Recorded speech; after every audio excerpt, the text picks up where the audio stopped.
উসমান রাদিয়াল্লাহু আনহু ধনী ছিলেন কিনা? তো নবীর কাছে গিয়ে বলছেন যে আমার ধন সম্পদ খুব বেশি বাড়ছে, ইয়া রাসূলুল্লাহ আপনি সম্পদ একটু কমানোর দোয়া করেন তো আমার জন্য। চিন্তা করা যায় মানুষ এমন দোয়া কেউ করবে এই যুগে? আচ্ছা, নবী সাল্লাল্লাহু আলাইহি ওয়াসাল্লাম বললেন তুমি উটের পিঠে গাধার পিঠে খাওয়া দাওয়া করো, ঠিক আছে, খাওয়া দাওয়া করো। তো তিনি খাওয়া দাওয়া করেন। এখন কয়দিন বলতে কতদিন আল্লাহ ভালো জানেন, তিনি এসে বলছেন ইয়া রাসূলুল্লাহ আমার তো সম্পদ আরো আগের চেয়ে বাড়তেছে দেখি, আপনি কি দোয়া করলেন? সম্পদ তো আরো বাড়া শুরু করেছে এখন।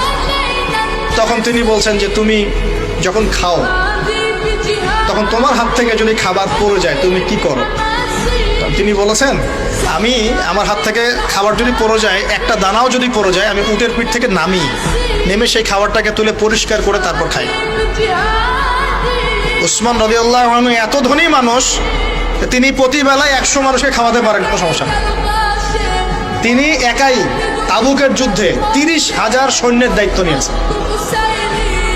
30,000 সৈন্য 3 মাস যাবে, যাত্রা বিরতি করবে, খাবে দাবে, তাদের ঘোড়া অস্ত্রশস্ত্র সব দায়িত্ব একজন ব্যক্তি বহন করেছেন, উসমান রাদিয়াল্লাহু আনহু। কত বড় ধনী আপনি চিন্তা করেন। উনার মতো ধনী কোনো পররাষ্ট্রমন্ত্রীও নাই পৃথিবীতে এখন পর্যন্ত, কোনো বিশ্ব নেতাও নাই ওনার মতো ধনী, এখন কেউই নাই।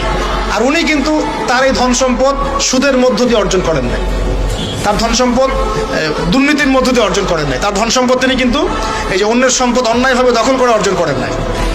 তিনি সম্পদ অর্জন করেছেন বৈধ পন্থায়, হালাল ব্যবসা করেছেন নাকি না? এই যে আমল, তো নবীজি বলছেন যে তোমার আমল যদি এমনই হয় তাহলে তোমাকে আল্লাহ পাক সম্পদ দিবে না, কাকে সম্পদ দিবে? মানে তুমি আল্লাহ পাকের যে সম্পদ রিজিকের যে শুকরিয়া আদায় করো, কৃতজ্ঞতা প্রকাশ করো যে আল্লাহ আমাকে ভালোবেসে রিজিকটা দিয়েছেন, আমার হাত থেকে পড়ে গেছে আমি তুলে খাই। এই যে আল্লাহ পাকের নেয়ামতের প্রতি তোমার যে শ্রদ্ধা, যে সম্মান, এর শুকরিয়া স্বরূপে আল্লাহ পাক তোমাকে এরকম সচ্ছল বানায় দিচ্ছেন, আপনি কিছু করেন নাকি? তো উসমান রাদিয়াল্লাহু আনহুর মতো ধনী হতে কোনো সমস্যা আছে? তিনি কৃপণ ছিলেন না, তিনি আল্লাহ পাকের নেয়ামতের শুকরগুজার ছিলেন।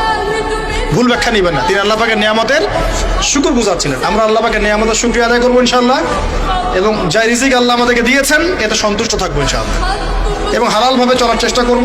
আল্লাহ পাক আমাদেরকে ধন দিলে সেই ধন সম্পদ যতটুকু আমার পরিবারের জন্য প্রয়োজন, বাড়তিগুলো আমরা আল্লাহর পথে দান সাদাকা করবো ইনশাআল্লাহ।